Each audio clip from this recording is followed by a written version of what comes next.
ਪੰਜਾਬੀ ਗਾਇਕ ਸਿੱਧੂ ਮੂਸੇਵਾਲਾ ਕਤਲ ਮਾਮਲੇ ਦੇ ਵਿੱਚ ਨਿੱਤ ਨਵੇਂ ਵੱਡੇ ਖੁਲਾਸੇ ਹੋ ਰਹੇ ਨੇ। ਇਸੇ ਮਾਮਲੇ ਦੇ ਵਿੱਚ ਲਾਰੈਂਸ ਬਿਸ਼ਨੋਈ ਤੋਂ ਪੁੱਛਗਿੱਛ ਕੀਤੀ ਜਾ ਰਹੀ ਹੈ। ਇਸੇ ਪੁੱਛਗਿੱਛ ਦੇ ਦਰਮਿਆਨ ਇੱਕ ਵੱਡਾ ਖੁਲਾਸਾ ਹੋਇਆ ਹੈ। ਜੀ ਹਾਂ, ਅਸੀਂ ਦੱਸਣ ਜਾ ਰਹੇ ਹਾਂ ਤੁਹਾਨੂੰ ਉਹ ਸੱਚ ਜਿਹੜਾ ਹੁਣ ਪੁੱਛ ਪੜਤਾਲ ਦੇ ਵਿੱਚ ਲਗਾਤਾਰ ਟੋਟਿਆਂ ਦੇ ਰੂਪ ਦੇ ਵਿੱਚ ਸਾਹਮਣੇ ਆ ਰਿਹਾ ਹੈ। ਹੁਣ ਮੀਡੀਆ ਅਦਾਰੇ ਇਸ ਗੱਲ ਦਾ ਦਾਅਵਾ ਕਰ ਰਹੇ ਨੇ ਕਿ ਸਿੱਧੂ ਮੂਸੇਵਾਲਾ ਨੂੰ ਮਾਰਨ ਤੋਂ ਪਹਿਲਾਂ ਗੈਂਗਸਟਰਾਂ ਨੇ ਜਿੱਥੇ ਗੱਡੀਆਂ ਬੁਲਟ ਪ੍ਰੂਫ ਹੁੰਦੀਆਂ ਨੇ ਜਾਂ ਜਿੱਥੋਂ ਸਿੱਧੂ ਮੂਸੇਵਾਲੇ ਨੇ ਆਪਣੀ ਫੋਰਚੂਨਰ ਗੱਡੀ ਬੁਲਟ ਪ੍ਰੂਫ ਕਰਵਾਈ ਹੈ, ਉੱਥੇ ਜਾ ਕੇ ਵੀ ਰੇਕੀ ਕੀਤੀ ਸੀ। ਇਸ ਗੱਲ ਦੀ ਪੂਰੀ ਚਰਚਾ ਹੈ ਕਿ ਇਹ ਕਤਲ ਕਿਉਂ ਕੀਤਾ ਗਿਆ।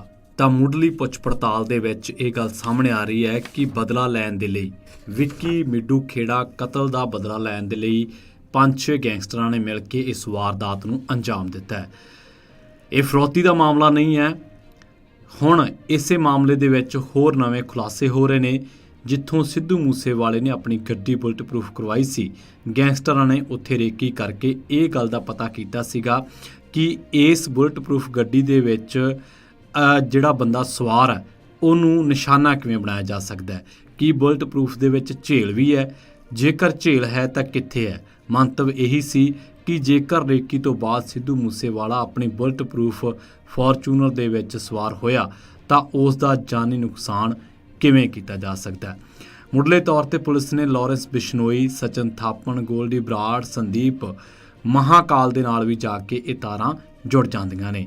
ਹੁਣ ਪੁਲਿਸ ਆਮੋ ਸਾਹਮਣੇ ਬਿਠਾ ਕੇ ਗੈਂਗਸਟਰਾਂ ਤੋਂ ਪੜਤਾਲ ਕਰ ਰਹੀ ਹੈ। ਪੁਲਿਸ ਕੋਲੋਂ ਜਾਣਕਾਰੀ ਟੋਟਿਆਂ ਦੇ ਰੂਪ ਦੇ ਵਿੱਚ ਆ ਰਹੀ ਹੈ। ਸਾਜ਼ਿਸ਼ ਘਾੜਿਆਂ ਬਾਰੇ ਤਾਂ ਪਤਾ ਨਹੀਂ, ਪਰ ਵਾਰਦਾਤ ਦੇ ਅਸਲ ਦੋਸ਼ੀਆਂ ਬਾਰੇ ਹਾਲੇ ਪਤਾ ਨਹੀਂ ਲੱਗ ਸਕਿਆ ਕਿ ਗੋਲੀਆਂ ਕੌਣ ਮਾਰ ਕੇ ਗਿਆ। ਪੁਲਿਸ ਨੇ ਬੇਸ਼ੱਕ ਪਿਛਲੇ ਦਿਨੀ ਇਹ ਵੀ ਗੱਲ ਦੱਸੀ ਸੀ ਕਿ ਸਿੱਧੂ ਮੂਸੇਵਾਲੇ ਨੂੰ ਮਾਰਨ ਤੋਂ ਬਾਅਦ ਹਥਿਆਰ ਜਿਹੜੇ ਆ ਉਹ ਪੰਜਾਬ ਤੇ ਹਰਿਆਣਾ ਬਾਰਡਰ ਤੇ ਰੱਖੇ ਗਏ ਨੇ। ਪਰ ਇਸੇ ਮਾਮਲੇ ਦੇ ਵਿੱਚ ਹੁਣ ਇੱਕ ਗੱਲ ਹੋਰ ਨਵੀਂ ਸਾਹਮਣੇ ਆਈ ਹੈ। ਉਹ ਇਹ ਹੈ ਕਿ ਸਿੱਧੂ ਮੂਸੇਵਾਲਾ ਆਪਣੇ ਕਤਲ ਤੋਂ ਪਹਿਲਾਂ ਆਪਣੇ ਲਈ ਇੱਕ ਬੁਲਟ ਪ੍ਰੂਫ ਜੈਕਟ ਵੀ ਜਿਹੜੀ ਹੈ ਅਮਰੀਕਾ ਤੋਂ ਉਹ ਮੰਗਵਾਉਣੀ ਚਾਹੁੰਦਾ ਸੀ। ਇਸ ਕਰਕੇ ਉਹ ਆਪਣੇ ਬਚਾਅ ਦੀਆਂ ਤਿਆਰੀਆਂ ਵੀ ਕਰ ਰਿਹਾ ਸੀ। ਇਹ ਜਿਹੜੀ ਗੱਲ ਕਹੀ ਹੈ, ਇਹਦੇ ਬਾਰੇ ਸਤੰਬਰ ਦੇ ਵਿੱਚ ਉਹਨੇ ਅਮਰੀਕਾ ਦੇ ਇੱਕ ਆਰਮਸ ਡੀਲਰ ਦੇ ਨਾਲ, ਜਿਹਦਾ ਨਾਮ ਵਿੱਕੀ ਮਾਨਸਲੌਦੀ ਹੈ, ਇਹਦੇ ਨਾਲ ਗੱਲ ਵੀ ਕੀਤੀ ਸੀ। ਵਿੱਕੀ ਨੇ ਇਸ ਗੱਲ ਦੇ ਬਾਰੇ ਕਿਹਾ ਕਿ ਮੂਸੇਵਾਲੇ ਨਾਲ ਉਹਦੀ ਬੁਲਟ ਪ੍ਰੂਫ ਜੈਕਟ ਦੇ ਬਾਰੇ ਗੱਲ ਹੋਈ ਸੀ। ਇਸ ਤੋਂ ਬਾਅਦ ਇਸ ਲੈਵਲ 3 ਹਾਈ ਬੁਲਟ ਜੈਕਟ ਦੇ ਬਾਰੇ ਮੂਸੇਵਾਲਾ ਜਿਹੜਾ ਉਹ ਰਾਜ਼ੀ ਹੋ ਗਿਆ ਸੀ। ਇਹ ਜੈਕਟ SLR ਦੀ ਬੁਲਟ ਨੂੰ ਵੀ ਰੋਕ ਸਕਦੀ ਹੈ।